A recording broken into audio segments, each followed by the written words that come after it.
إن الدين عند الله الإسلام.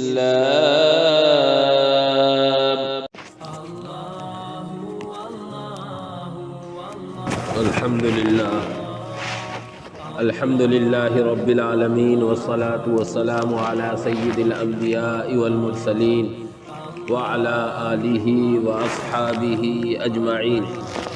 أما بعد، فأعوذ بالله من الشيطان الرجيم. بسم الله الرحمن الرحيم. قال الله تبارك وتعالى: يا أهل الكتاب لا تغلوا في دينكم ولا تقولوا على الله إلا الحق إنما المسيح عيسى ابن مريم رسول الله وكلمته ألقاها إلى مريم وروح منه فآمنوا بالله ورسله ولا تقولوا ثلاثة انتهوا خيرا لكم إنما الله إله واحد سبحانه أن يكون له ولد له ما في السماوات وما في الأرض وكفى بالله وكيلا. صدق اللہ العلی العظیم. محترم بزرگوں، بھائیوں، اللہ جل جلالہ وعم نوالہ نے انسان و جنات کو بنایا اور دیگر ساری مخلوقات کو پیدا کیا، اور ان میں سے انسان اور جنات کو اللہ تعالیٰ نے اپنے احکام کا مکلف بنایا. انسان و جنات کو عبادت کی ذمہ داری دی. قرآن میں اللہ فرماتا ہے: وَمَا خَلَقْتُ الْجِنَّ وَالْإِنسَ إِلَّا لِيَعْبُدُونَ. ہم نے انسان و جنات کو صرف اپنی عبادت کے لیے پیدا کیا ہے، اور عبادت نام ہے اللہ کے حکموں کو وقت کے نبی کے طریقے کے مطابق پورا کرنے کا. عبادت صرف مسجد میں آ کر نماز پڑھنا نہیں، عبادت صرف روزہ رکھنا نہیں، بلکہ 24 گھنٹے کی زندگی اللہ کے حکم نبی پاک صلی اللہ علیہ وسلم کے طریقے کے مطابق گزر جائے، یہ عبادت ہے. اور اللہ نے انسان و جنات کی رہنمائی اور رہبری کے لیے کیا چیزیں اللہ کو پسند ہیں، کیا ناپسند ہے، کن چیزوں سے اللہ خوش ہوتا ہے، کن چیزوں سے اللہ ناراض ہوتا ہے، کیا چیزیں اللہ کی عبادت کہلائیں گی اور کیا چیزیں اللہ کی عبادت نہیں کہلائیں گی، اس کا پتہ ہر ایک کو نہیں چل سکتا. اس کے لیے اللہ رب العزت والجلال نے حضرات انبیاء اور پیغمبروں کا سلسلہ شروع فرمایا. حضرت آدم علیہ نبینا وعلیہ الصلاۃ والسلام سے لے کر اور ہمارے پیغمبر حضرت محمد الرسول اللہ صلی اللہ علیہ وسلم تک بے شمار پیغمبر اور نبی آئے ہیں جن کی تعداد صحیح طور پر اللہ کے علاوہ کوئی نہیں جانتا. قرآن نے کہا ہے ہم نے بہت سے نبی بھیجے ہیں، منہم من قصصنا علیک ومنہم من لم نقصص علیک. بہت سے نبیوں کا تذکرہ ہم نے آپ کے سامنے کر دیا، اور اکثر ایسے ہیں جن کا تذکرہ ہم نے آپ کے سامنے نہیں کیا.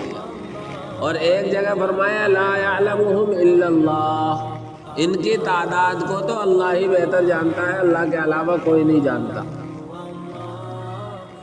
ہاں، 25 نبیوں کا تذکرہ اللہ نے قرآن کریم میں کیا ہے.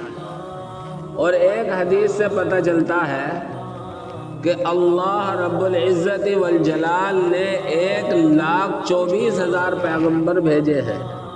اور بعض روایتوں سے یہ بھی پتہ چلتا ہے کہ 1,44,000 بھیجے. بہرحال اللہ نے جتنے بھی بھیجے ہیں وہ اللہ بہتر جانتا ہے، لیکن تمام نبیوں کا مقصد تھا بندوں کو اللہ کی بندگی کی طرف لے آئے. اسی سلسلے کی ایک اہم کڑی ہے ہمارے آپ کے پیغمبر حضرت محمد رسول اللہ صلی اللہ علیہ وسلم سے جو پہلے ہیں حضرت عیسیٰ علی نبینا وعلیہ الصلاۃ والسلام. حضرت عیسیٰ علی نبینا وعلیہ الصلاۃ والسلام بھی جلیل القدر اور بڑے پیغمبروں میں سے ہیں، اور آج بھی دنیا میں ان کے ماننے والوں کی تعداد بہت کثرت سے ہے. لیکن آج ان کے ماننے والوں نے حضرت عیسیٰ علیہ السلام کی تعلیمات کے بالکل الٹا کر دیا. حضرت عیسیٰ علیہ السلام کیا ہیں، کیا ان کی تعلیمات ہیں، اللہ رب العزت والجلال نے قرآن کریم میں واضح طور پر بیان فرمائی. چنانچہ ان 15-20 منٹ کے اندر حضرت عیسیٰ علیہ السلام کے تعلق سے قرآن کریم میں جو کچھ بیان کیا گیا ہے اس کا بیان کرنا ممکن بھی نہیں ہے. لیکن ہمیں جس طرح ہم اپنے پیغمبر کے بارے میں جانتے ہیں، اسی طرح اپنے دیگر پیغمبروں کے بارے میں خاص طور سے قرآن و حدیث میں جو باتیں آئی ہیں وہ معلوم ہونی چاہیے. عیسائی حضرت عیسیٰ علیہ السلام کے ماننے والے 25 دسمبر کو حضرت عیسیٰ کے یوم پیدائش کے طور پر مناتے ہیں، لیکن اس کا حقیقت سے کوئی تعلق نہیں. اللہ تبارک و تعالی نے سب سے پہلے تو عیسائیوں کو مخاطب کر کے یوں کہا، یا اہل الکتاب لا تغلوا فی دینکم، اے اہل کتاب یعنی عیسائیوں، یہودیوں، تم اپنے دین میں غلو مت کرو، حد سے آگے مت بڑھو. وَلَا تَقُولُوا عَلَى اللَّهِ إِلَّا الْحَقِّ، اور اللہ کی طرف حق بات ہی منسوب کرو. حضرت عیسیٰ علیہ السلام کو عیسائیوں نے اللہ کا بیٹا کہنا شروع کر دیا. بعض حضرات نے عیسائیوں میں سے ہی اللہ ہی کہنا شروع کر دیا. اس لیے اللہ تبارک و تعالی نے قرآن کریم میں اس کی وضاحت فرمائی، انما المسیح عیسی ابن مریم رسول اللہ وکلمتہ، عیسیٰ مسیح اللہ کے پیغمبر ہیں، اس کا کلمہ ہے. القاہا الی مریم وروح منہ، اللہ نے حضرت مریم کے طرف ڈالا، یعنی حضرت مریم کو اللہ کے حکم سے حضرت جبرائیل کے گریبان میں پھونکنے سے حمل ہوا، اور حمل کے ذریعے حضرت عیسیٰ علیہ السلام کی ولادت ہوئی. چنانچہ حضرت عیسیٰ علی نبینا علیہ السلام کی ولادت کا تفصیلی واقعہ سورہ مریم میں حضرت عیسیٰ کی والدہ کے نام سے قرآن کریم میں باقاعدہ ایک سورت ہے سورہ مریم، اور اس میں ایک رکوع میں حضرت عیسیٰ کی والدہ حضرت مریم کا تذکرہ کیا گیا ہے، اور اللہ نے اپنی قدرت کا بیان کیا ہے. واقعہ یوں ہوا، حضرت مریم اور اس سے پہلے حضرت مریم کی والدہ ہیں حضرت عمران کی بیوی، یعنی حضرت عیسیٰ علیہ السلام کی نانی. حضرت عیسیٰ علیہ السلام کی نانی حنا، اور نانا کا نام تھا عمران. یہ دونوں حضرت سلیمان علیہ السلام اور حضرت داؤد علیہ السلام کی نسل میں سے، اور حضرت مریم کے نانا بڑے اللہ والے تھے، اور یہودیوں میں دونوں میاں بیویوں کی بڑی اہمیت تھی. اسی بنیاد پر انہیں بیت المقدس کا امام بنایا گیا تھا. ابھی تک ان کے کوئی اولاد نہیں تھی، اور اس زمانے میں بہت سے لوگ، بہت سے یہودی اپنے بچوں کو بیت المقدس کی خدمت کے لیے بالکل گھر کے کام سے آزاد کر دیا کرتے تھے. تو حضرت مریم کی والدہ حضرت حنا نے اللہ سے دعا کی اے اللہ مجھے کوئی اولاد ہو، اور امید ہوئی انہیں، تو اس امید پر یہ دعا کی اللہ جو پیدا ہونے والا بچہ ہوگا میں اسے حرم محترم یعنی بیت المقدس کی خدمت کے لیے آزاد رکھوں گی۔ ابھی بچہ پیدا نہیں ہوا ہے، حضرت عمران کا انتقال ہو گیا۔ اب جب ولادت کا وقت آیا اور بچہ پیدا ہوا یعنی حضرت مریم پیدا ہوئی، تو پیدا ہونے کے بعد ولادت کے بعد جب انہیں بتایا گیا کہ تمہارے بیٹی پیدا ہوئی ہے تو حضرت حنا کو بڑا افسوس ہوا اور کہنے لگی ربی انی وضعتها انثى، اے اللہ میں نے تو تجھ سے نظر مان رکھی تھی کہ میں بیت المقدس کی خدمت کے لیے بچے کو آزاد کروں گی، لیکن یہ تو لڑکی پیدا ہوئی ہے، لڑکیوں کو خدمت کے لیے رکھا نہیں جاتا۔ آگے اللہ فرماتا واللہ اعلم بما وضعت، اللہ کو معلوم تھا کیا پیدا ہوا ہے۔ اور پھر حضرت مریم کی والدہ کو تسلی دینے کے لیے حضرت مریم کی والدہ کو اللہ نے تسلی دی اور یوں کہا وَلَيْسَ الذَّكَرُ كَالْأُنثَىٰ، جو اللہ نے تمہیں بیٹی عطا کی ہے یہ بیٹے سے بھی بڑھ کر ہے، یہ بیٹی یہ بیٹا ایسا نہیں ہو سکتا تھا جیسی یہ لڑکی ہے۔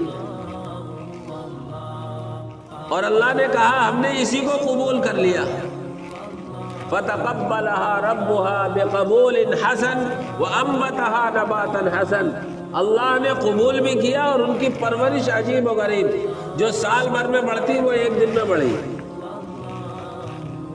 اس طریقے سے حضرت مریم علیہ السلام کی ولادت ہوئی اور پرورش ہوئی، اور اس پرورش کے بعد اب مسئلہ یہ آیا کہ بیت المقدس کی میں رہیں گی یہ، تو بیت المقدس کے دونوں طرف کمرے بنے ہوئے تھے، وہاں کے جو انتظامی امور کو دیکھنے والے تھے اور وہاں جو عبادت کرنے والے تھے۔ اب ان کے خالو اس وقت میں امام تھے حضرت زکریہ علیہ السلام۔ حضرت زکریہ خالو ہوتے تھے، انہوں نے حق جتایا کہ یہ میری سالی کی لڑکی ہے، میرے ساڑو کی لڑکی ہے، لہذا اس کی پرورش میں کروں گا۔ دوسرے جو وہاں کے مجاور تھے انہوں نے بھی حق جتایا کہ ہم لیں گے اس لڑکی کو، ہم اس کی پرورش کریں گے۔ تو قرآن کریم نے ان کا واقعہ بیان کیا، عجیب انداز سے ان کا تذکرہ کیا گیا ہے کہ کس کو حق دیا جائے گا۔ یہ فیصلہ ہوا کہ ہر ایک اپنا قلم بہتی ہوئی ندی میں ڈالے گا، جس کا قلم پانی کے بہاؤ کے خلاف چلے گا اس کو یہ بچی دے دی جائے گی۔ چنانچہ بیت المقدس کے سارے مجاورین نے اپنے اپنے قلم ندی میں ڈالے اور حضرت زکریہ علیہ السلام کا قلم بہاؤ کے خلاف چل دیا۔ اس طرح حضرت زکریہ علیہ السلام کو ان کی کفالت کی ذمہ داری ملی۔ ایک کمرہ بیت المقدس میں ان کے لیے متعین کر دیا گیا۔ حضرت زکریہ کام کاج کے لیے کہیں جاتے تھے تو باہر سے تالا لگا جاتے تھے، گھر میں کمرے میں اندر دن میں رہتی تھی، عبادت کرتی تھی۔ حضرت زکریہ جب آتے تو ان کے پاس بے موسم کے تازہ پھل ملتے۔ حضرت زکریہ کہتے انا لکی ھذا، مریم یہ کہاں سے آ گئے؟ تو حضرت مریم کا جواب ہوتا تھا ہوا من عند اللہ، یہ تو اللہ کی طرف سے آئے ہیں۔ یرزق من یشاء بغیر حساب، اللہ تعالی جس کو چاہتا ہے بغیر حساب کتاب کے روزی دیتا ہے۔ ابھی تک حضرت زکریہ علیہ السلام کے بھی اولاد نہیں تھی۔ جب دیکھا کہ مریم کو اللہ بے موسم پھل کھلا سکتا ہے تو میرا اگرچہ بڑھاپا ہے لیکن اللہ اولاد مجھے بھی دے سکتا ہے۔ حضرت مریم کے خالو حضرت زکریہ نے بے موسم پھل دیکھ کر اللہ کے دربار میں ہاتھ اٹھائے اور بڑھاپے کی حالت میں اللہ سے کہا اے اللہ ہماری ظاہری حالت میاں بیوی کی یہ نہیں ہے کہ ہمارے اولاد پیدا ہو جائے، لیکن تو مریم کو بے موسم پھل کھلا رہا ہے تو مجھے بے وقت اپنی قدرت سے اولاد بھی دے سکتا ہے۔ چنانچہ اللہ نے حضرت زکریہ کی بھی دعا قبول کی۔ یہ بھی الگ ایک مستقل واقعہ ہے، اللہ نے حضرت یحییٰ ان کے گھر میں پیدا کیے۔ میں حضرت مریم کا تذکرہ کر رہا ہوں۔ پھر حضرت مریم کی فضیلت میں قرآن کریم کہتا ہے وَإِذْ قَالَتِ الْمَلَائِكَةُ يَا مَرْيَمْ إِنَّ اللَّهَ اصْطَفَاكِ وَطَهَّرَكِ، اے مریم اللہ نے تمہیں منتخب کر لیا، تمہیں پاکیزہ اور پاک صاف ستھری بنایا ہے، اور تمہیں دنیا کی دوسری عورتوں پر فوقیت عطا فرمائی ہے۔ وَاصْطَفَاكِ عَلَى نِسَاءِ الْعَالَمِينَ۔ اور پھر اللہ تبارک و تعالیٰ کی طرف سے جب حضرت مریم ایک بالغ ہوئی اور بڑی ہوئی تو اللہ کو اپنی قدرت دکھانی تھی، حضرت جبریل علیہ السلام کو بھیجا۔ یہ گھر کے پچھلے حصے میں پردہ ڈال کر غسل جنابت کے لیے گئی تھی یا غسل ماہواری کے لیے گئی تھی، تو اس وقت میں حضرت جبریل آئے اور آ کر حضرت مریم کے گریبان میں پھونکا۔ انہوں نے پناہ مانگی، جیسے دیکھا حضرت جبریل آئے ہیں اور انسانی شکل میں ہے، فوراً پناہ مانگی۔ قالت انی اعوذ بالرحمن منک ان کنت تقیا، میں اللہ کی پناہ مانگتی ہوں اگر تو اللہ کا خوف اور ڈر رکھتا ہے تب بھی یہاں سے چلا جا۔ حضرت جبریل نے دیکھا کہ یہ گھبرا رہی ہیں تو حضرت جبریل نے کہا کہ میں تمہیں لڑکا دینے کے لیے آیا ہوں۔ فوراً انہوں نے کہا کہ میرا کوئی نکاح بھی نہیں ہوا اور میں کسی طرح کی بدکار بھی نہیں، میرے کہاں سے ہوگا لڑکا؟ اللہ رب العزت کے فرشتے نے کہا قال کذالک، اسی طرح ہوگا، ہوا علی ہین، وہ اللہ رب العزت کی قدرت کے لیے بہت آسان ہے۔ وَلِنَجْعَلَكِ آیَةً لِلنَّاسِ، اور اللہ اس کو لوگوں کے لیے نمونہ اور نشانی بنائے گا۔ چنانچہ پھونک ماری اور اس پھونک کی بنیاد پر حضرت مریم کے حمل ہوا اور وقت پورا ہونے پر حضرت عیسیٰ علیہ السلام کی ولادت ہوئی، اور ولادت کے وقت میں حضرت عیسیٰ علیہ السلام کی والدہ حضرت مریم اپنے علاقے سے باہر جنگل میں چلی گئی تھی۔ جب وہاں سے بچہ پیدا ہوا اور بچہ پیدا ہونے کے بعد گود میں گاؤں میں لے کر آئی تو لوگوں نے اعتراض کیا، دیکھا بچہ کہاں سے آیا؟ اللہ نے کہہ دیا تھا تمہیں زبان سے کچھ نہیں کہنا، تم تو کہنا انی نذرت للرحمن صوما، میں نے تو اپنی نظر مان رکھی ہے روزے کی، میں نہیں بولوں گی، اور نیت بھی کر لینا نہ بولنے کی، سب کچھ جواب یہ بچہ دے گا۔ چنانچہ جب بچے کو لے کر آئی ہے تو لوگوں نے دیکھا، کہنے لگے یا اخت ہارون ما کان ابوک امرأ سوء وما کانت امک بغیہ، ارے مریم تو نے یہ کیا ظلم ڈھا دیا، تو کنواری اور تیرے گود میں بچہ یہ کہاں سے آیا؟ ہارون کی بہن تیرا باپ برا نہ تھا، تیری ماں بدکار نہیں تھی، تیرے اندر کہاں سے اثر آیا؟ فاشارت الیہ، حضرت مریم نے بچے کی طرف اشارہ کر دیا کہ اس سے پوچھو۔ لوگ کہنے لگے قالو کیف نکلم من کان فی المہد صبیا، ہم بچے سے کیسے بات کریں، یہ تو دودھ پیتا بچہ ہے، دودھ پیتا بچہ آج تک بولا ہے؟ حدیثوں میں ہے، تفسیر کی کتابوں میں ہے، حضرت مریم دودھ پی رہے تھے، دودھ پیتے سے رکے اور پھر ایک لمبی تقریر کی جو اللہ نے قرآن میں 16ویں پارے میں ذکر کی، قال انی عبداللہ، سب سے پہلے کہا میں اللہ کا بندہ ہوں۔ عیسائیوں کی تردید کی، حضرت عیسیٰ علیہ السلام کو وہ اللہ کا بیٹا کہتے ہیں، اللہ کہتے ہیں، عیسائیوں کی تردید کی سب سے پہلے جملے میں اللہ کا بندہ ہوں، نہ میں خدا ہوں نہ خدا کا بیٹا ہوں، میں اللہ کا بندہ ہوں۔ آتانی الکتاب، اللہ مجھے کتاب دے گا، یعنی مجھے اللہ نے پیدائشی طور پر نبی بنا کر بھیجا ہے۔ وجعلنی نبیا، اور مجھے اللہ نے نبی اور پیغمبر بنایا ہے۔ اور پھر بہت ساری چیزیں ذکر کی جن میں عیسائیوں کی بھی تردید ہوئی ہے جو خدا کا بیٹا کہتے ہیں یا خدا کہتے ہیں، اور یہودیوں کی بھی تردید ہوئی ہے جو علیہ باللہ حضرت مریم پر تہمت لگاتے ہیں۔ تو اللہ رب العزت والجلال نے سارا پوری ان کی تقریر ذکر کرنے کے بعد فرمایا ذالک عیسی ابن مریم، یہ ہے حضرت عیسیٰ ابن مریم کی حقیقت اور یہ ہے ان کی پوری حقیقت۔ تو میرے بھائیو، اللہ رب العزت والجلال نے قرآن کریم میں حضرت عیسیٰ علیہ نبینا علیہ السلام کی ابتدا سے انتہا تک ساری باتوں کا تذکرہ کیا ہے۔